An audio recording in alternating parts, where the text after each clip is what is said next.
Hello everyone, welcome to Exponential-e's podcast. Today's episode is going to be covering unlocking innovation through procurement. Today we have a guest in the guise of Lee Rimmer. Lee Rimmer I know has lots of commercial experience and previously was the 2-star commercial director at Defence Digital. But Lee, can you tell me a little bit about yourself, please? Yeah, hi. Morning, Nick. I've always really been in working life, I've always been a sort of procurement person. So I learned to buy stuff at British Airways, which was fantastic. And at the time, probably still is, but at the time it was just the best place in the UK to learn how to buy things. I left there and went into IT, went for a role at CSE, and built my career there really. And that was great. That was a great experience because most of what we were buying in CSE for Europe went into bids and went into delivering for customers. So it gave me a real insight working on bids as from both a procurement perspective, but also the sales perspective. So I loved the fact that I'd get both sides of the equation. Nice. And from there, I had a couple of years level 3 communications, which are now Lumen, heading up their procurement function for Europe, which is brilliant, lovely experience. And then I did just over 3 years at HCL as their VP for Europe for supply chain, which was great. It was half of it was just pure bottom line negotiation, but half of it was also around what can you do strategically. Yeah. And so I took all of that background and insight into a public. I always wanted to work in public sector. I had this naive ambition that if you could save money, that you could build hospitals and schools or reinvest into defence. That's much better than just giving the shareholders a bit more value. Nice. Sorry, any shareholders that are listening.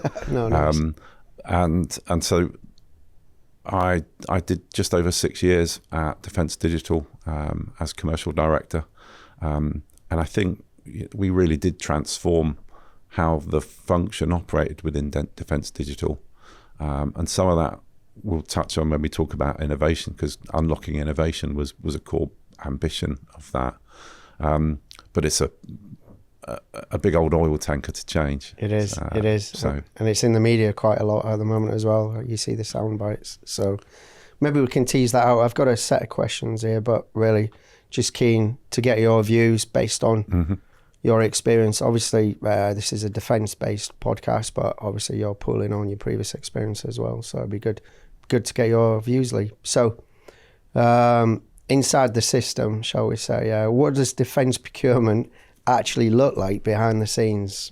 Where does the system work well, or where does it break down? I see you smiling there.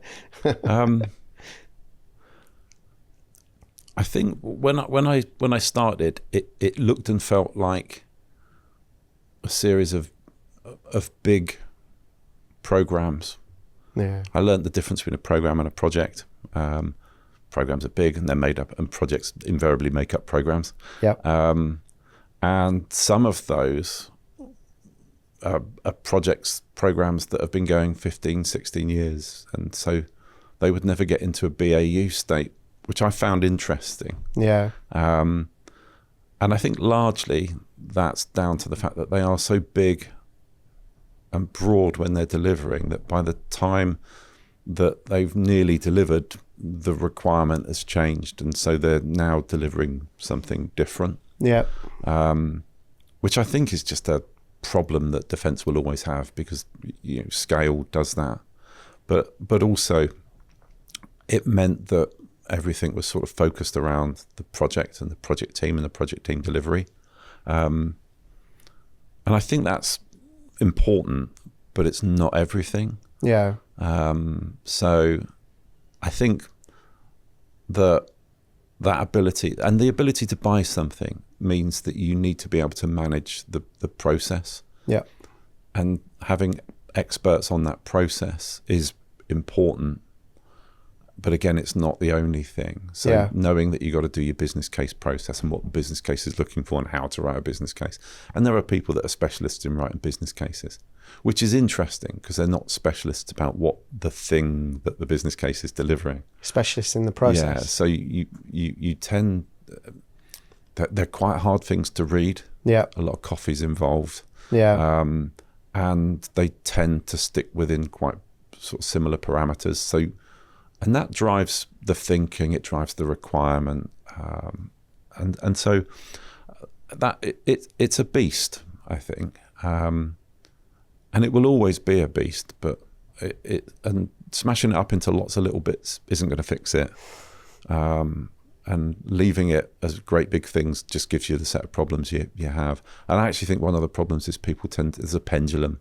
Yeah. So if big contracts doesn't work, let's disaggregate them all to small contracts. Oh, that hasn't worked, let's aggregate them all to a big So I feel like you're spot on with that. I feel like I'm seeing the second cycle of that in my career at the moment. So. Yeah, do you think, because my sense is that disaggregation is less of a strategic focus now, and there's more of a, did we disaggregate right? Yeah.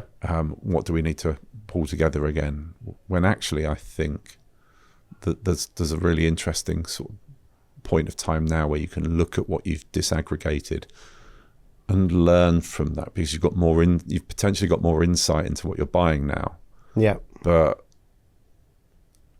I'm not sure people, there's not, I had a boss once who said that you've always got to have time to look out of the window, which I thought was a bit of an odd thing to say at the time. Especially as the boss, right? Yeah, I thought, brilliant, I can now look out the window.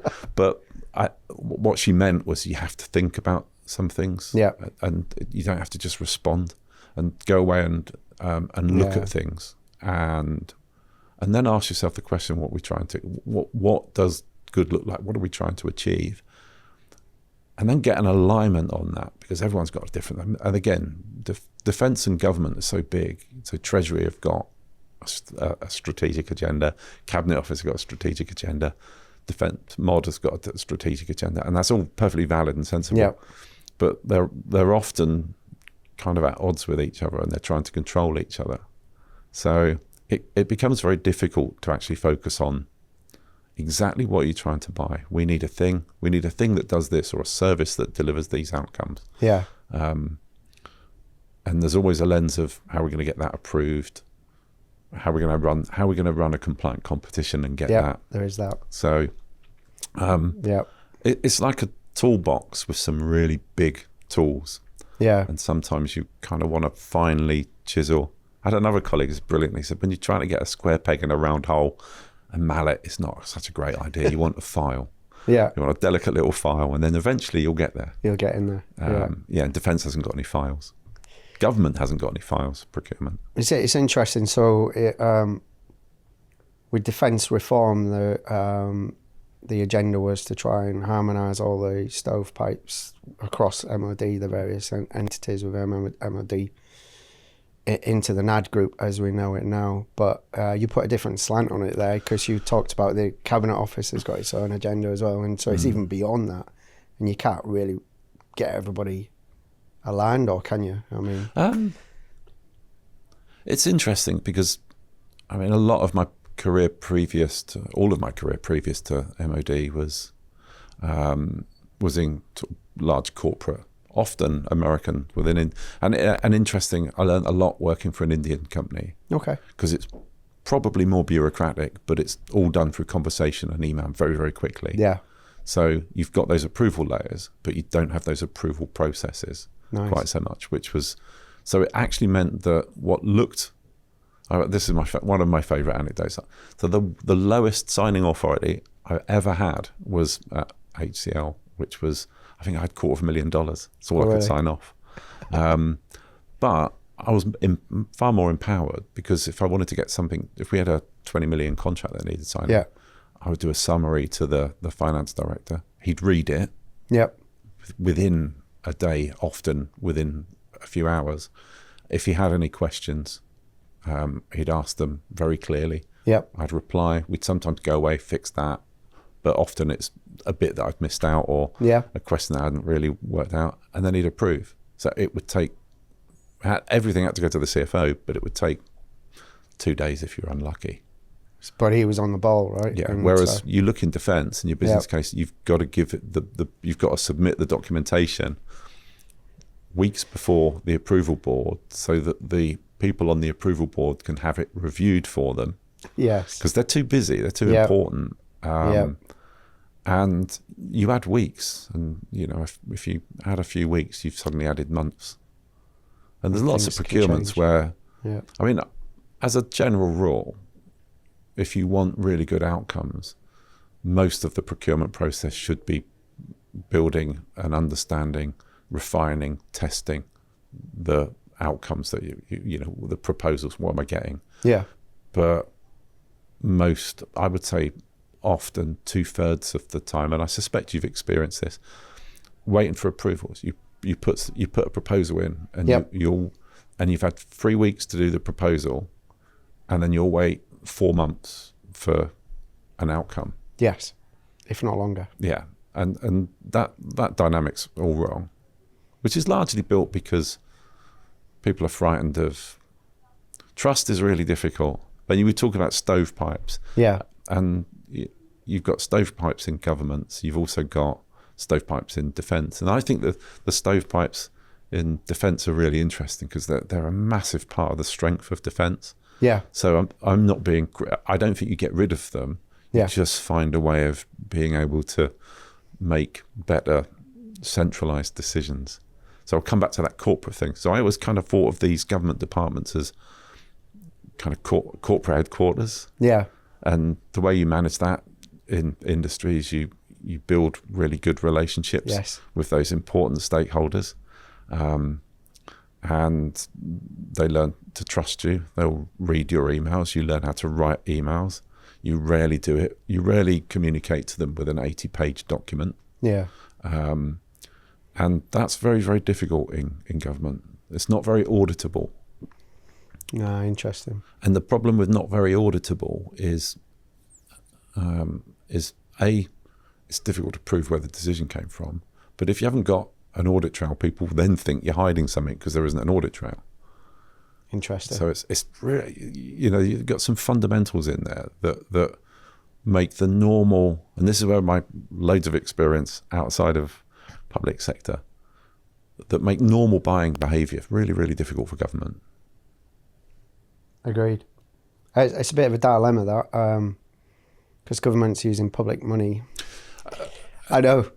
But you can, if you want to innovate, if you want to acquire quickly, you got to empower people. But I think you need a number of things. You need people that are really expert in the thing that you're buying, but aren't necessarily expert in buying. Yes. And then you need people that are really expert in buying that are able to operate within that industry and have what I would call enough category knowledge. Yeah. But if you're buying cars, we use cars are always a good example. Once you understand from a buying point of view that it's a manufacturing process, there's factories that need to be kept busy. Yeah. And so their order book is quite important, and their stock levels are quite important, and then their report timescales are important, which is why and then the way that dealers get remunerated. Yes. If they're just off their quarterly target, they'll take a hit on a car in order to sell a car to get there, because it will figure out they'll get another couple of £100,000 in bonus. Yeah. And they'll take a loss of £5,000 on the car. So that's a really good time to buy the car. Yes. But as someone that's bought company cars before, I don't know how they work. Still can't fix mine. I don't need to know how to engineer a car, but I sort of need to know which ones people like, because when you're trying to get people to drive a business use car that nobody wants to go into, that's a tricky sell. It is. So it's that level of what I would call industry and category expertise, but also you've got to have a really great relationship with a technical expert. And I think people go into procurement, they're either weird like me, and for some reason they went into procurement at the beginning, or they're kind of technical experts to become commercially savvy and come in. And I think just playing that back into public sector, those two things aren't that common. You get people that get into it almost as a sort of process thing. And I know that GCO, Government Commercial Organisations, has attempted to bring external people in. to mix it up a bit, which I think is a brilliant idea, and I think there's definitely seen benefits. And I think I was part of that strategy. Yeah. But it isn't a thing that you do. It's you just have to concentrate on doing it all the time. Yeah. Otherwise, the gravitational pull of big government process is so hard. You almost have to put a lot of effort into fighting against it all the time. So you kind of answered my next question there really well, which is good. So there, as an addendum to the working inside the system, why does speed remain the biggest gap between need and delivery? Were you talking about big organisations, auditable, accountable, public money, large capital programs or small capital programs? Yeah, I think it does some things well, and the main thing about sort of procurement really is consolidation's pretty good. So if I group everybody's coffee order, I could probably go and get a better deal. Yeah. But then everybody's probably going to have to drink their coffee at 9:30 in the morning when the delivery arrives. And exactly. So consolidation isn't perfect, and I think also, a long time ago, procurement started by consolidating stationery and things like that,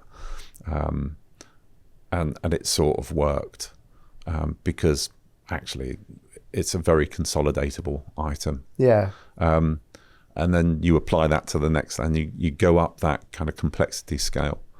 But I think there is a time where you just go, I could probably knock 5% off the price if I poured all this together, but it becomes really unwieldy and decisions get really difficult. So, and I think government's there are some good bits, and I think defence often gets it right, and it is difficult for them to kind of point at the bits that they often get right, because generally speaking, there's a level of confidentiality around some of that stuff, certain security. So the big stuff that gets published is the stuff that drives it. So there is a lot of good stuff that happens. I mean, the things about Ukraine, which I know Ed's probably spoken about, that there were lots and lots of good stuff there. Indeed. And so it's almost when it needs to be, that drive, that demand trumps the audit trail. And, but then you look at COVID and some of the things that are coming out of COVID, and why on earth did you buy those things? And that's that thing. It's okay to fail. Yeah. Until it's public money that you fail with, and then and that drives a fear into people because they just don't want to be responsible for fail. And I think what was interesting about COVID is it took a lot of things that hadn't changed. So in defence, you pretty much used to have to go into the building. Yeah. And then COVID stopped everyone going into the building. Yes. And fairly quickly, within weeks, defence got really good at working remotely. Yeah. And then after, that mix is pretty good, I think. I mean, there's views as to it with a bit more. And I think, being in the office regularly is good. But also, if you've got a load of stuff to just plough through, not adding a 2-hour commute to your day is pretty sensible as well. Indeed. So it can do those adjustments when it needs to. But the normal big and so the big IT projects are often, their backbone, their infrastructure type things. Yeah. They're rarely go and build me a network. We're about to there's going to be a skirmish over here. It doesn't really happen. Yes. Agreed. So it's how do you apply some of those things, and some of those things are the way that people behave, and some of those things are they remove the fear of failing, and then 3 years later there's some form of review, and that makes everybody nervous about failure again. It does, and then they rely more on the process, and then the process has more steps. And everyone slows things down. And the process is full of human beings. Yes. They worry about doing a good job, and they worry about making the right decisions. But I always like that thing about you've always got to remember, not making a decision is a decision. You've chosen to not make a decision. You've chosen to push the can down the road, which was a phrase I hadn't heard much before I went into government, but I heard it quite a lot once I started working there. But it is that, and I think it's inefficient as well. Just make a decision. You've got three choices. They're probably all going to be okay. One of them's better than the other two. Yeah. Make a decision. Yeah. Because not making a decision means there's a big gap, and then everything then starts. You then, that's when you get things like legacy IT, because no one's made a big strategic decision about, shall we do a cloud migration program? Yeah. They don't make that decision, or they're not empowered to make that decision because they don't own the apps. Yes. And so so it probably all comes down to the way that people see and work with each other, and that trust and that relationship, which I think seems to me to be, not always, but often easier in industry than it is in government. I think to a degree industry can be, whilst industry is living in uncertainty and trying to be, as if it's working into government agencies, and trying to be agile and match it, but industry can take a bit more of a longer term view. What I always marvel about, especially in IT, is where acquisitions happen and they only do it for 12 months, and you say, but it's better deal for if you do it for 3 years. But the budget cycle's not permitting that, and we accept it's going to be more if we renew every year or sort of thing. So the budget cycle's interesting as well. So you've got some guidance around contract lengths that exists, and so big contracts, 5 years, 3 years for sort of large contracts, and then somewhere between 3 and 12 months for the other types of contracts. And as a rule of thumb, and that's pretty similar to industry. I think most industry will work that way. And I also don't think it's hard and fast rule. If you wanted to do a 7-year contract and you had a decent reason for doing it, it was quite straightforward. I had those conversations. So, network, if you're writing equipment, if the hardware that's involved in your solution has got a 7-year write-off period, then a 3-year contract is a bit daft. Yes. So all of these things are there for clues and stuff. Yes. But the budget cycle feels very annual. And whereas if you signed a 5-year contract in industry, finance will then, that becomes part of your, so you've now fixed, I don't know if it's 20 million a year, you've now fixed 20 million of budget spend every year, and everybody knows it. It's ring fenced. It doesn't feel that it works the same in government. Never really quite put my finger on it, but it was, it stopped you doing. It could impact you doing the right deal, or make doing the right deal harder. And then if you've got to get a contract in place because the old one's expiring, which is often the real driver, then you might just settle for 3 years when 5 would have been much better. Yes. So the potential efficiencies there, but So thank you for that, Lee. So slightly different question now. SME challenges, small to medium enterprises. So personally, I see small as, maybe 25 up to 50. There's medium as well, right? Which could be a couple of hundred. They're not the big primes or anything, a few hundred. But they're in the media quite a bit, or they have been. There's been policies about SME engagements being published over the last few years and such. You see people come back and say, another policy, but when will I be able to access, when will I be able to break into mod and deliver for them, because I've got these cool technologies. Well, that's interesting. I don't think I came anywhere near fixing it or getting my head around how to fix it. It was very apparent to me that it's incredibly difficult to sell. It's hard to sell into big organizations. I had a BA, and I think BA were pretty good at buying, but someone described their procurement process as Kafka-esque, which I rather enjoyed. But it really isn't compared to government processes. And I think that little things like you can't get security clearance until you've got a project. Yes. You can't bid for projects if you haven't got security clearance. Chicken and egg. And I mean, that doesn't seem that complicated to me. And but I think the people that set the rules are nowhere near the problem that it causes. And so therefore, and security will always trump everything. I think when I first started at Defence Digital, I was quite cynical about Tech UK. And hand on heart, I thought we used Tech UK to be able to say we've engaged with industry, which again is a phrase that you only really hear. I'll go and have a chat with a supplier if I'm working in the outside world, but if I'm working in the public, I'll go and engage with industry.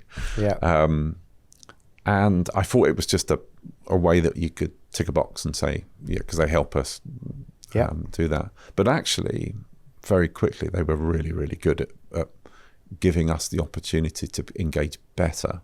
I wouldn't say we were ever perfect.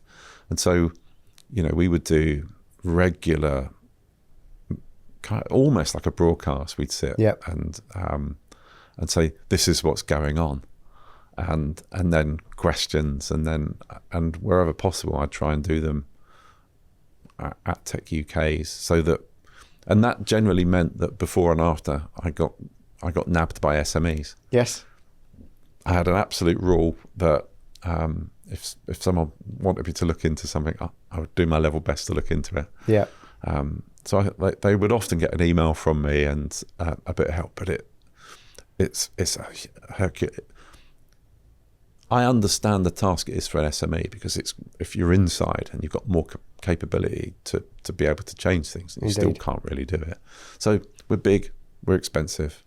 I know you're interested in selling us some stuff, but you're going to have to wait 9 months before we're going to give you 3 weeks to sell us some stuff. Yeah. That pre-market engagement is often a broadcast. Yeah. And is never two-way. And there's lots of things that SMEs are informal, SMEs are relationship-based. Yes. And that's kind of the opposite of how stuff gets bought. So you end up, and this might be the answer, because you might not be able to change some of that stuff. Big contracts will always be quite formal. Yep. And there's no SME that's going to be able to deliver a satellite. Yeah. But there's loads of SMEs that can help deliver a satellite. Yeah, contribute. So you're looking for, I think, primes and large suppliers to partner well. But in order to partner well, they have to understand what's important to the buyer. Yeah. And that doesn't normally come out in a technical spec or a technical requirements document. So a lot of that will come out through conversation and engagement. and engagement, and just reading the room. So I think there is a genuine commitment there. But when you've got 10 things on your docket, so I'm doing lots of quotey things here. I remember someone saying, "You've always got to remember." This was, I think she was ex-army.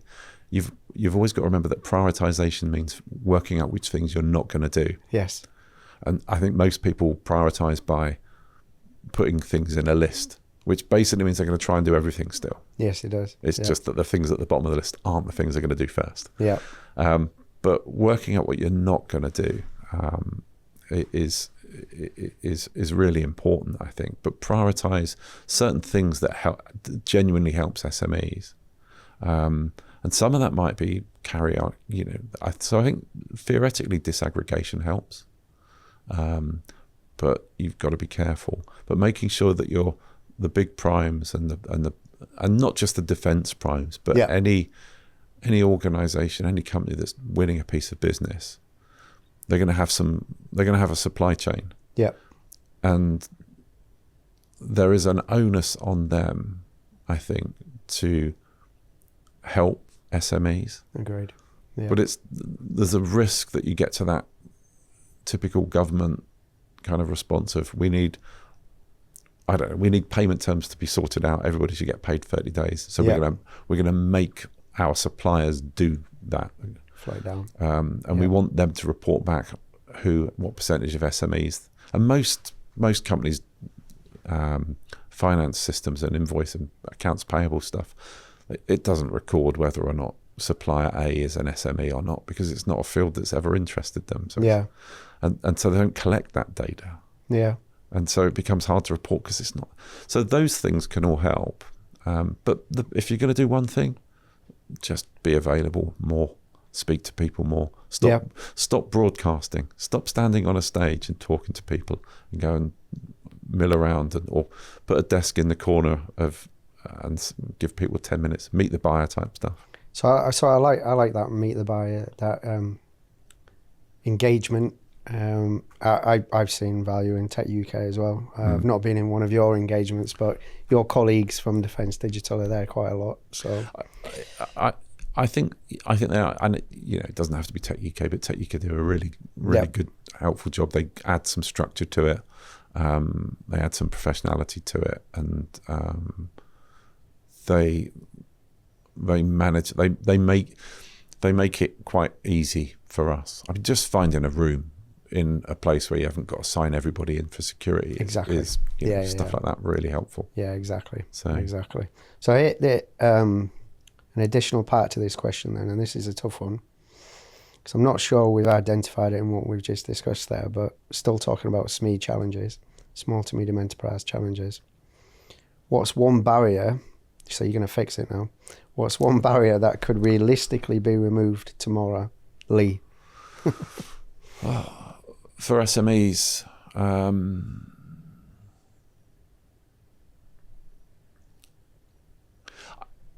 I think I'm going to go controversial and radical. Go for it.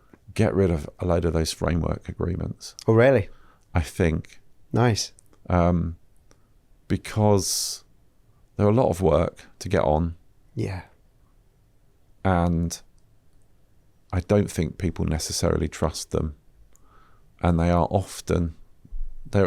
occasionally used in order to look at a piece of business and work out how to do it really quickly. Now, really quickly generally means, how do I use suppliers that I've used before? Yeah. And I have a bit of a sense, this is gut feel rather than evidence-based, that there are too many frameworks. If you look at the spend under frameworks, half of it probably doesn't really fit the framework. It's been stretched a bit. And it generally means if there's an SME that's going to be brilliant for something, but they're not in the framework, people won't even give them the time of day. Yeah. And also a framework kind of, it's similar to the internet in the sense that it takes the relationship out of it a lot. Yeah. It's all, you're almost eBaying something. And there's a time and a place for that, but there's lots of stuff that you really need to understand what is it you're going to get. Yeah. And a framework isn't that ideal. I'm a great believer in catalogues and things like that. Yeah. If you can put something in a catalogue, put it in a catalogue. And if it's a bog standard accredited service, then that's fine. But if you want insight or if you want creativity, that's really hard to put a value on. Yes, agreed. Slightly Which means it's controversial. hard. Sorry? Slightly controversial response then, because there's a lot of frameworks. And they're meant to be to give access to all, some of them, or some of them. I would be, I open myself up for questions, but I'd be interested from SMEs. I reckon if you surveyed 100 SMEs, Yep. Yeah, less than half would think frameworks are great. Agreed. You agree. I'm being quite conservative with my less than half. I wouldn't be surprised if less than 20% think that they're great. So maybe slightly controversial as well, and I don't know if this happens already or if you do, but should Defence go on a front foot and go talent searching for these capabilities rather than just relying on frameworks and process? Have a team? That won't fix it. Nah. You'll just get frustration.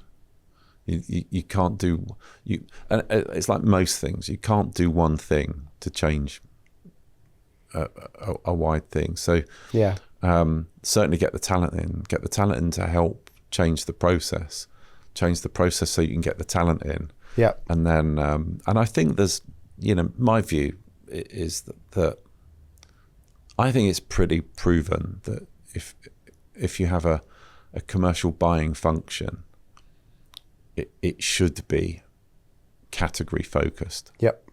And so they should understand how those industry sectors work.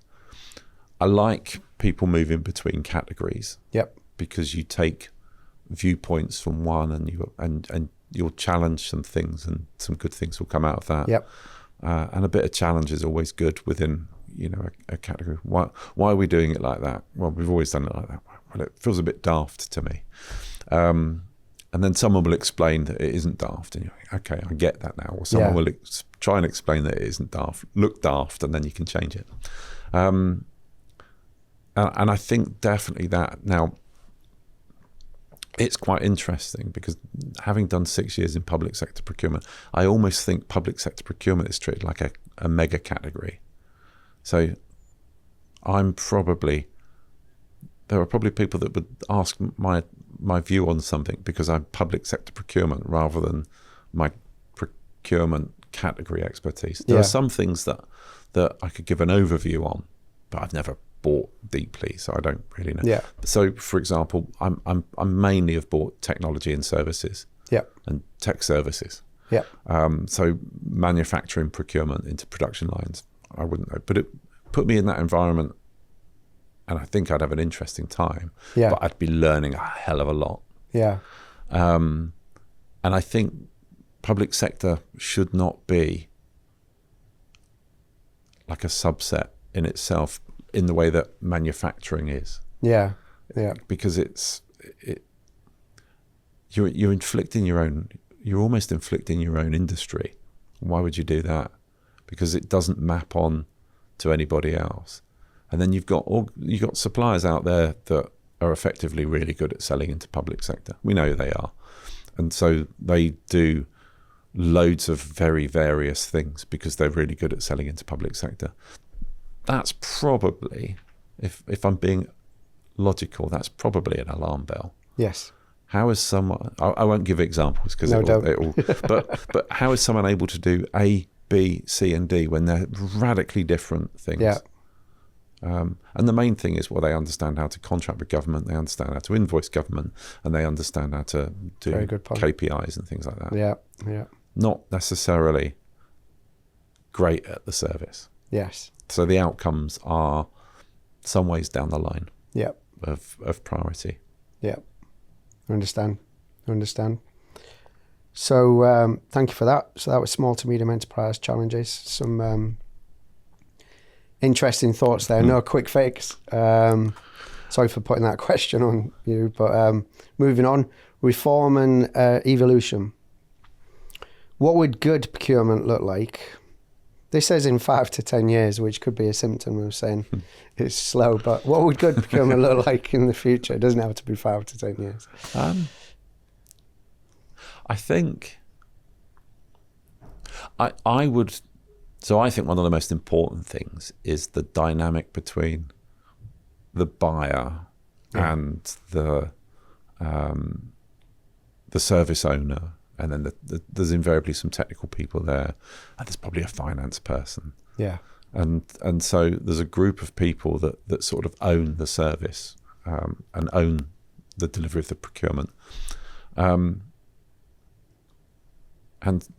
it's World Cup time, so we'll use a football analogy. Understanding that those different roles, if you allow people to do their roles properly, yep, but also enable them to understand what works well for you and what makes it harder, and everybody then works genuinely as a team, yep, and collaborates, and will go back and fix their bits that make it hard for other people, yep, because they now understand it, they believe it. Yeah, and they can see the value in doing it. Yep. So I think getting those teams right, which I think is culturally about removing some of the silos. Yes. I think there is an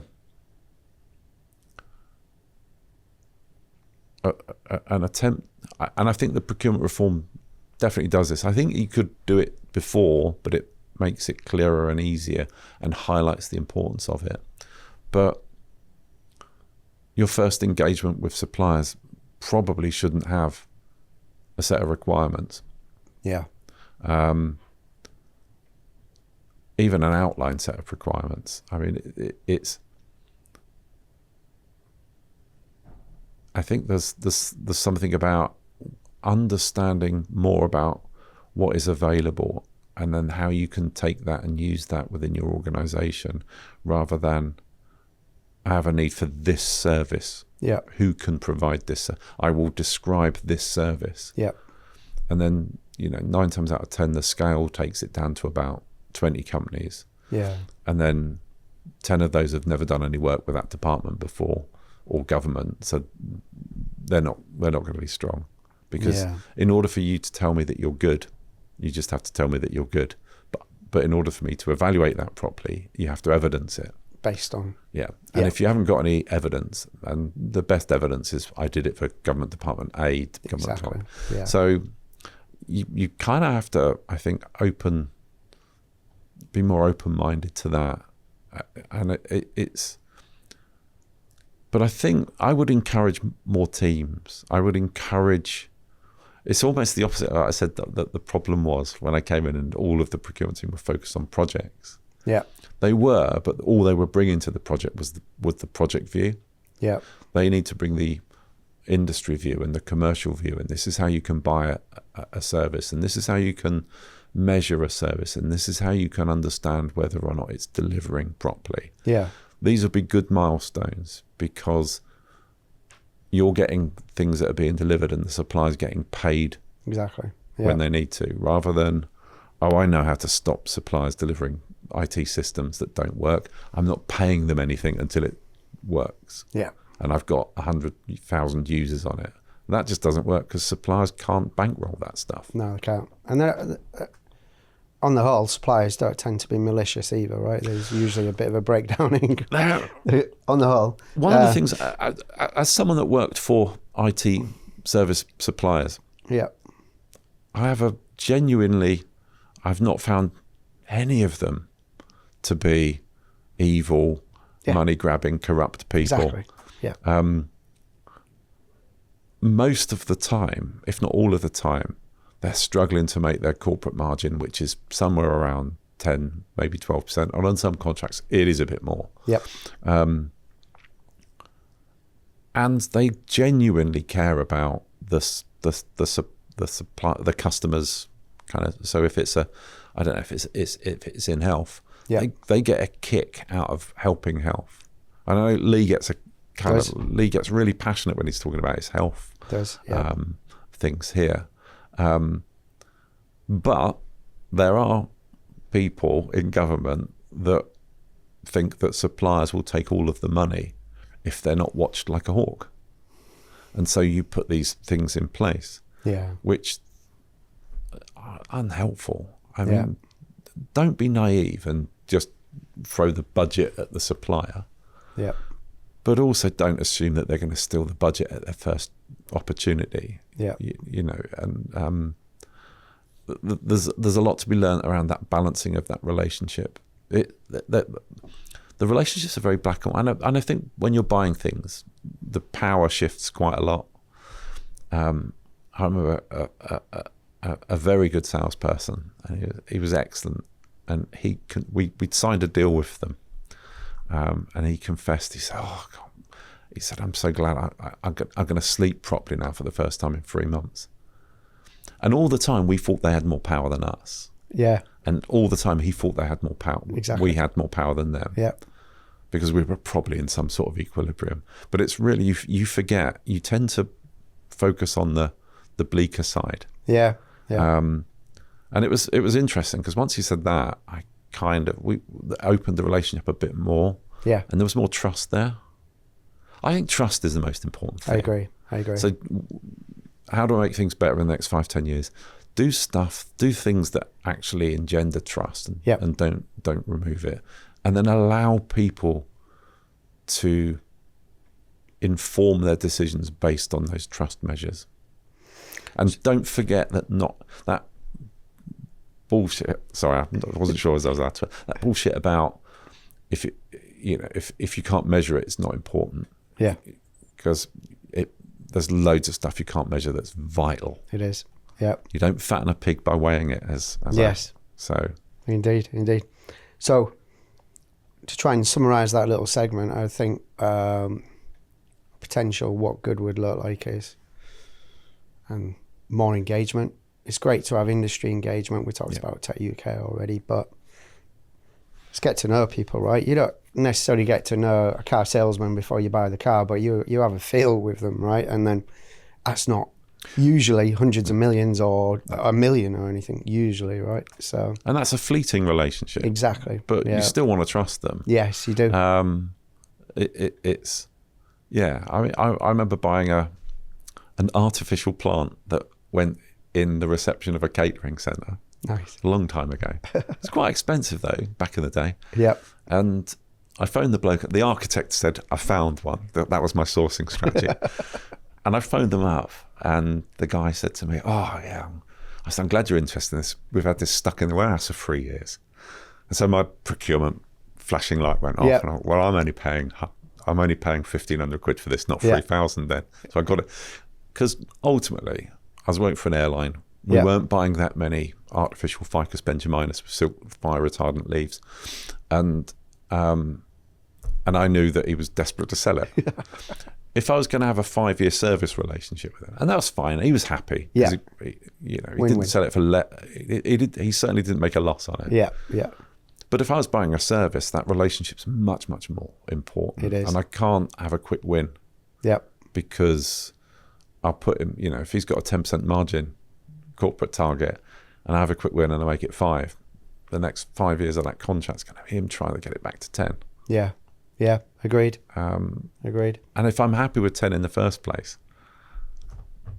agreed. So I am seeing some different output-based procurement strategies at the moment, some of which are because the teams in delivery need to be cohesive, and there can't be that combative relationship between industry and customer 1 and customer 2, procurement and end user. And what I am seeing is requirements that say it looks like this, we think there's these issues, where we want to get to is here. Let's workshop it, and getting various industry into workshop it. And I do see on the other side an industry that unnerves some industry, because there's I'm an ex-engineer myself many years ago. I can't claim to be one now, but engineers like to have requirements and then give you a black and white fix to a requirement, right? If you give them an open-ended, here's a problem, here's where I want to get to, you go, I could do it many different ways. Well, have the dialogue, start talking. And I suspect in those processes, it's about the engagement as well, just not about what you say. It's how you can tech challenge, how you can work with, etc. It's quite interesting. I think that, we used to ask interview questions when we were interviewing buyers. What's your negotiation style? And it's a trick question. Yeah. Because you're not supposed to have just the one. Yeah. You're supposed to be able to switch. But you also should know what your sort of natural style is, and the benefit. And I think, if the situation suits your natural style, then fill your boots on your natural style, and I've always tried to be sort of open, transparent. If something's kind of not working, I can say that it's not working. Yep. I don't have to go in and be aggressive, I don't think. In fact, I think aggression rarely works. Agreed. I'm a big bloke as well, so me being aggressive might border on bullying sometimes. So it invariably gets you into arguments, and arguments probably are the dictionary definition of the opposite of solutions, aren't they? They are. So I think that engagement and that, so programming in dialogues and discussions and things like that is great, but you've got to go and do them properly. Yes. You've got to be open-minded. You've got to be listening. You've got to be prepared to go back and say, we thought we wanted it like this, but actually we really want it like this now. which can be difficult if your outline business case has basically told Treasury that you're going to buy a load of things, and now you want to rent some things, and but in theory that makes sense. Your outline business case is we think we need to buy these things. We're going to go out to industry and find out what we're going to come back and recommend. We've had a look at it, and we recommend that we do it quite differently. Yeah. But that's like, for politicians, changing your mind is seen as a sign of weakness. Indeed. And actually, surely that's a sign of intelligence. It is. Or real stupidity in the beginning. Indeed. But there's something about learning, and good buyers, but good engineers learn as well, don't they? Because you did something and it didn't work how you expected it to. I'm reliably informed that's how Post-it notes got invented. Really? Yeah, because the glue wasn't very good. Okay. But he found a use for it, which was perfect for putting it on the back of a piece of paper and sticking it and then taking it off again. Oh, nice. But he was trying to make super glue or something really, really super sticky forever, and he failed dismally. Yeah, but I found a purpose for it, repurposed it. Yeah. But I mean, we all know that learning through, if you just do the same thing and it works the same way every time, you're not learning anything. No, and you could be getting better. Yeah, and that's when you're going to get replaced by Indeed. some kind of agentic thing. Yes. But just looking at things from that human angle and thinking about what is it, it's really, really important that if I'm buying something for defence, that I buy the right thing for defence. Yep. But it's also really important for that thing to be delivered that the supplier's got all the right information and understands the risks and can plan around the risks, and we're open about the risks. So if we don't have data, then the first part of the process should be that, okay, we're expecting the data to fall within these parameters. We've got to process if it falls out. But the first thing we do is we establish a baseline on the data. Yeah. Because then we can all say, there's 150 of them. The 150 sites, we now know what you're going to do. Yeah. And we can compartmentalize them. There's a lot of stuff you can do without knowing, but you don't quite know what the end number's going to be. Yeah. And that should be accepted. Should be. Flexibility. Because it's a fact of life. And trying to win and game that means that you're likely to get either something that goes a bit wrong, or you've ended up you're going with somebody that is making enough money that they're not worried about that risk. Yeah. So you might be paying over the odds. Yeah. Flexibility is expensive. Agility is expensive. So you only need it when you need it. Yeah. You should only buy it when you really need it. Yeah. So Agreed. Interesting. So have we covered this? How can procurement balance speed with assurance and risk management? These are great questions, aren't they? Yeah, speed, assurance, and risk management. Well, if you get your speed and assurance right, if you get your speed and risk management right, the assurance falls out of that. Yep. So minimize the focus on assurance. Yeah. Might be quite a good start. Have a bit of confidence that, this is easy to say because, the first thing that happens is I didn't have the joy of any select committee standing up, but that, you can't go out there and say, wow, I thought it was a good idea.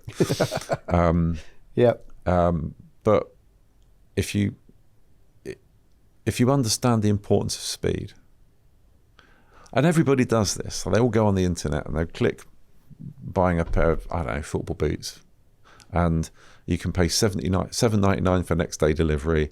You can get it 3 to 5 days for $3.99, or you can sign up to £40 a year for unlimited deliveries. Yeah. And everybody, most people will look at that and make the right decision. Yep. And so, and that $7.99,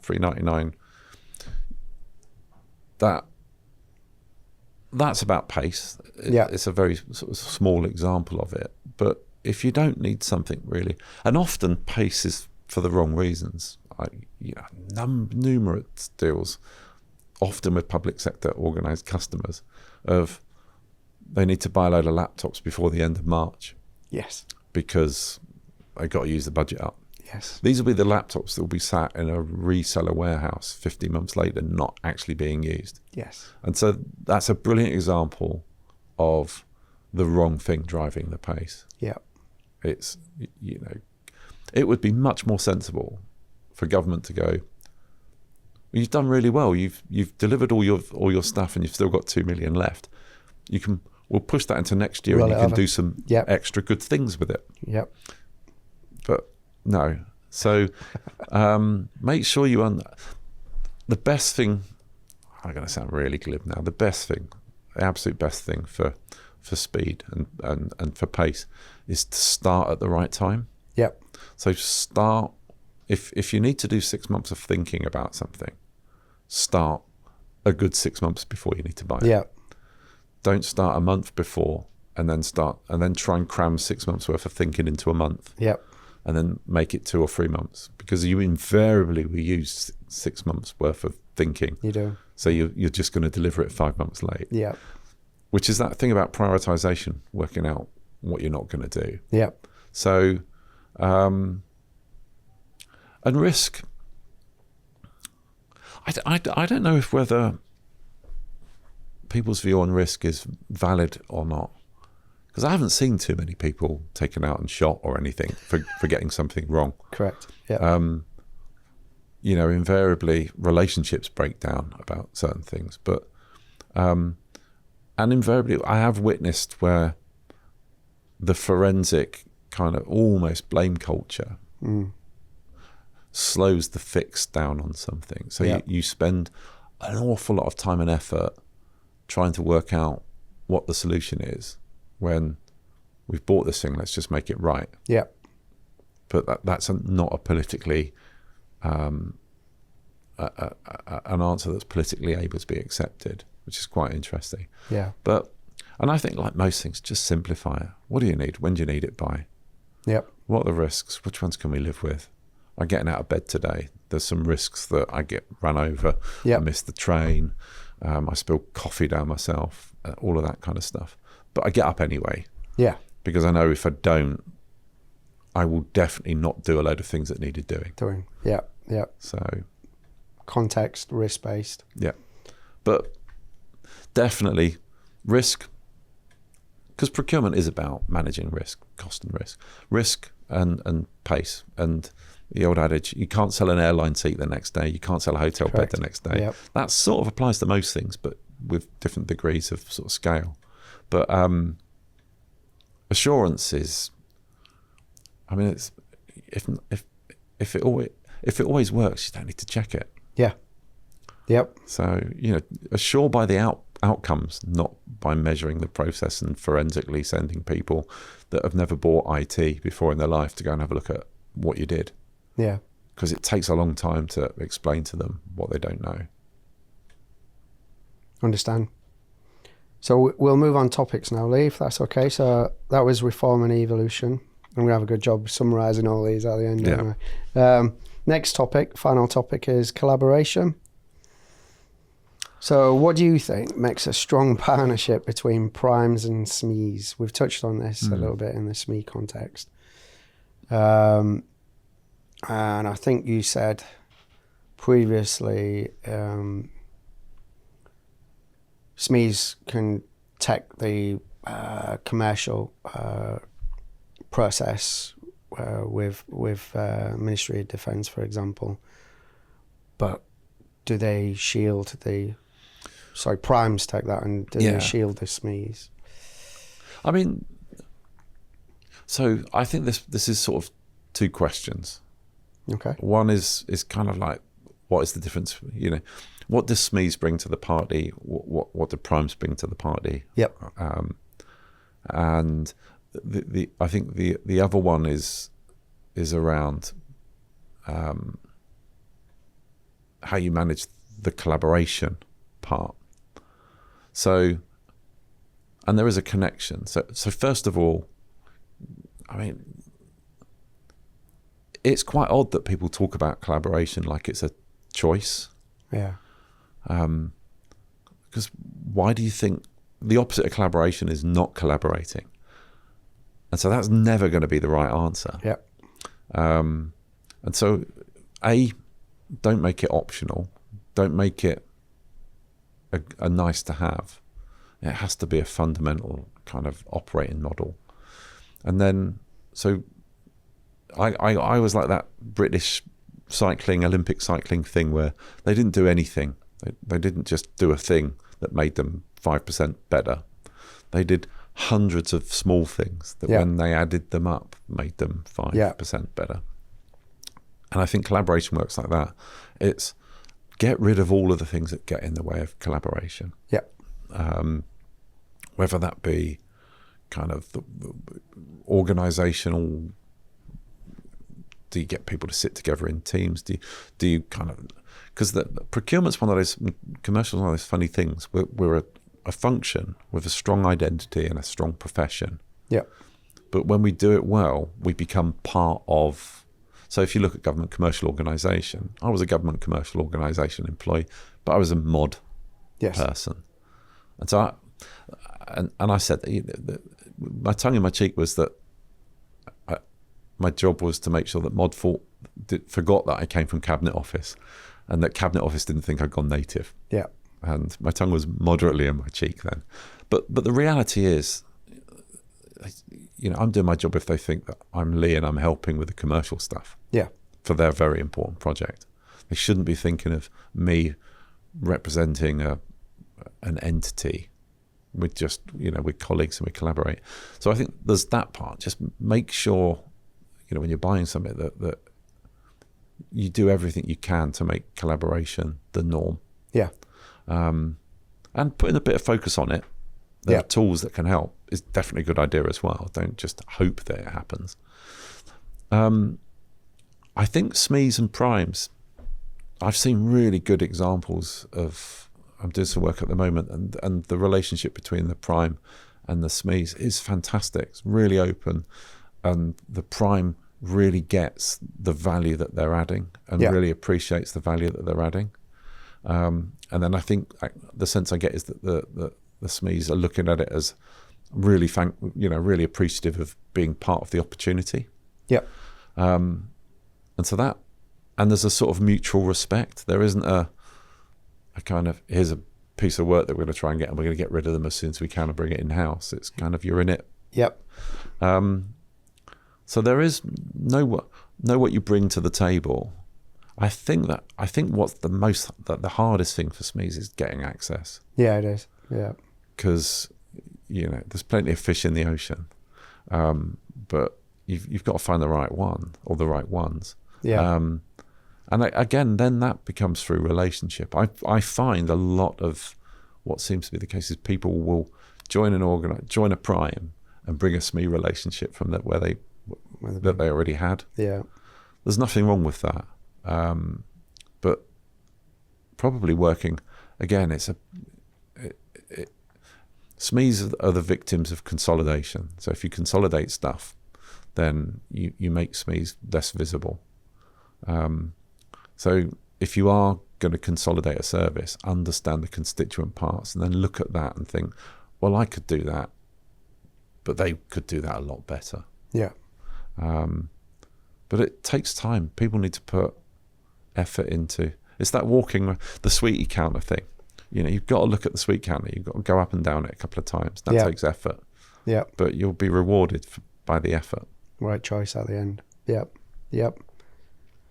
So, do you think the MOD or the government prefer to contract with primes who bring SMEs, or prefer to contract with SMEs directly?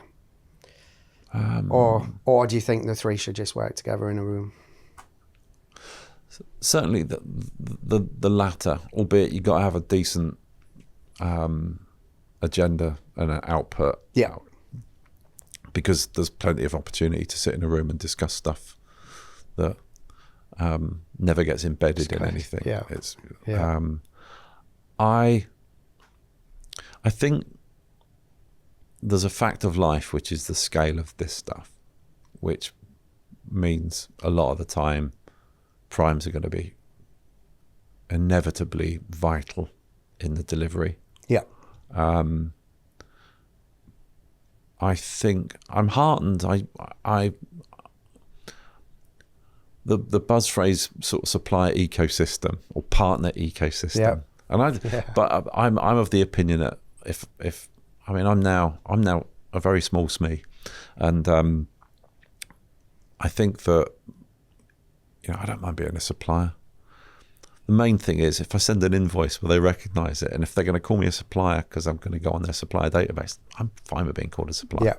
Yeah. Partner, I'm never quite sure what that really means, but I kind of know what the intent of it is. Yeah. But to get those relationships right, and for primes to really value the benefits that the SMEs bring, and I think SMEs need to work quite hard to make sure that they're quick and they're efficient about doing, because I think that's what they often bring. There's a conundrum that a corporation will take a while to get their head around, and a SME does it in a couple of weeks. They can boom, because they know they've done that problem before, they've seen it before, similar circumstances, they know what the answer is.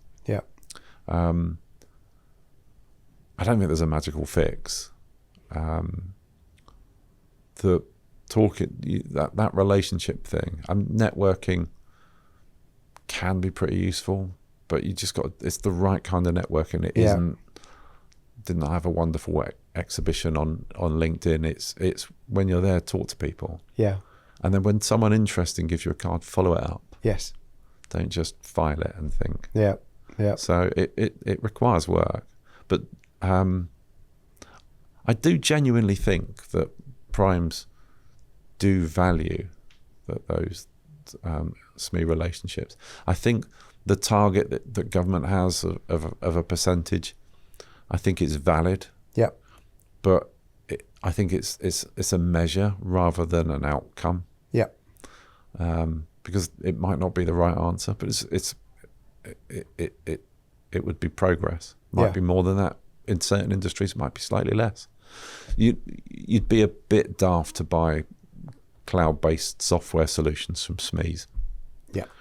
Just because by definition it's a scale, and you're buying a leveraged thing. So cloud is basically a data center, just with a different name. So a SME cloud operation is basically a data center instance, isn't it? So for example, let's not get too kind of focused on something. SME network providers by definition are going to be tricky. Unless you only want a network in a building or a small area. So to target the right things as well. So partnerships are key, I think. And reference back to collaboration. I think the partner word, which has been a sort of, no one's quite sure what it means, but I think what that really means is we are going to collaborate, we're going to talk to each other, we're going to listen and respect each other. And where you're strong on something and you've got a great answer, I'm going to let you do it. I'm not going to try and do it, and I'm not going to do the really bad thing of try and pick your brains and then try and do it myself. Because that must be what every SME is worried about. It is. Interesting. It is. So Lee, I'm going to have a go at summarising everything we've just talked about now under the title of Unlocking Innovation Through Procurement. Great topic. We started off by talking or recognising the challenges, I guess, that the MOD have in procurement. Big budget, big process, business cases, outline, initial or final, main, etc. Because there's accountability, right? It's public's money.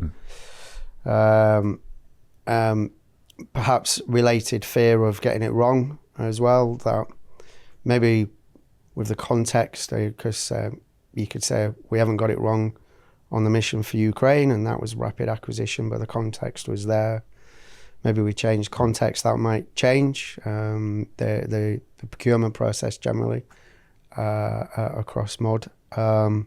Recognising the small to medium enterprise challenges, how they can come to market for MOD, how they can engage, and then ultimately, as we just talked about, how they can collaborate with the primes and or the end user as well, and how that ecosystem, partner ecosystem or whatever you want to call it, can work. generally, you give a great prediction on how we can make things better in the next 5 to 10 years or sooner, preferably. But I feel it kind of goes back to collaboration again. Open and honest discussions. Everybody has the same end state view of what they're trying to do. Granted, somebody's end state, perhaps being a civil servant, is making sure they deliver good value for money, but get the outcome end state for the end user.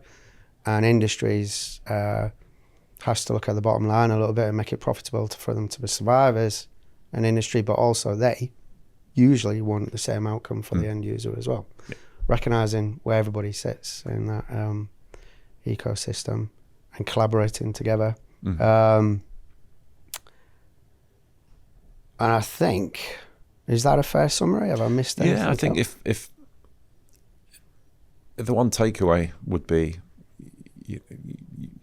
collaboration is vital, and it's a kind of mindset, culture, it's a behaviour, it's all of those things. It's soft rather than hard measurables. Yeah. And people aren't going to do it because you tell them to. Yeah. And I've put it in the contract that you've got to be collaborative. Right, okay, well, I'm going to try and work out where the limits of my collaboration are so that I can risk assess this contract. How do you price that? Yeah. So, but yeah, and I think, so when you're on the receiving end of collaboration, use it respectfully and give as well as receive. Yeah. Because it has to, in order for it to work, I mean, I haven't got the dictionary definition to hand. I will look it up afterwards. But yeah, don't just do a measurable bit of collaboration. Really live it. Yeah. And I do think, because most people, particularly in and around defence and government, they're really committed to what they do. Yes. You know, they want things to be improved and better. And collaboration, a collaborative environment then means that they can achieve more. Yeah. Which surely is great for everybody. Agreed. Including the taxpayer. Agreed. Absolutely. Lee, thank you very much for that. It's much appreciated. Appreciate your time, and thank you for watching this Exponential-e podcast.